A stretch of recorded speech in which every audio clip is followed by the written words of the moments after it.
The other draftee that you would least like to play in a game of one-on-one. Draftee at least like to play a game of one-on-one. I'm gonna go out on a limb here and maybe say Joe Alexander. Is that right? Yeah, probably. He's very, very fast, very explosive, but also, he's going. You can't let up against him at all. I'm not saying I'd let up, but he's just 110% all the time. And he's a Bob Huggins style of player, and any team that's going to draft him is going to be very happy. Cool. Thanks. Kevin, there's all this trade talk about what's going on in the top 10, 2, 5, 3, 6. Does that make you nervous at all? Should it? I don't know. I'm never going to be sitting where you are, so I'm not really sure. It doesn't bother me too much.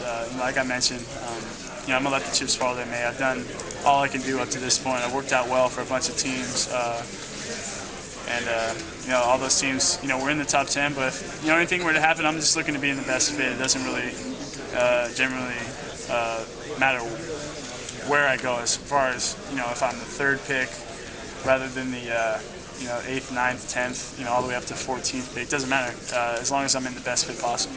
Right. Some people say that you might not be as athletic as some of these guys, and then you look at your stats that indicate athleticism, offensive rebounding, steals, and stuff like that, and you stack up pretty well. Is that? Do you think that's a perception because of color of your skin? What are your thoughts about that? I don't know about that, but I think it is a perception in me that I'm this big white dude from Oregon that is unathletic.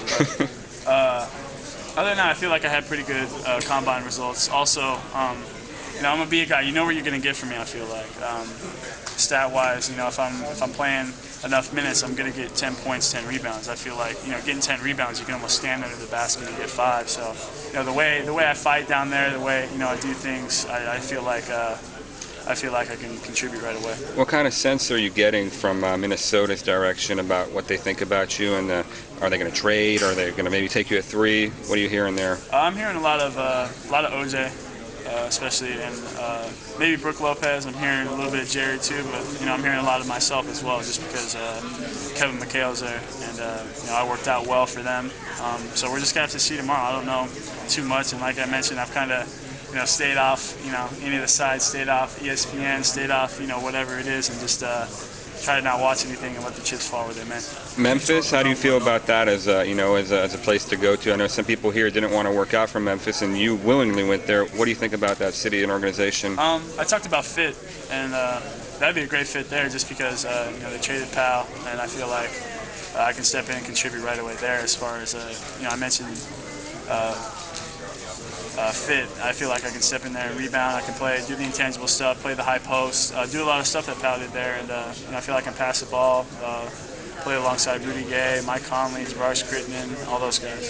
Thank you, Kevin. Talk about what OJ can bring to the club. OJ, he's tough to keep out the lane. I've been playing with and against OJ since 7th, 8th grade. So you can take all the media here, all the players.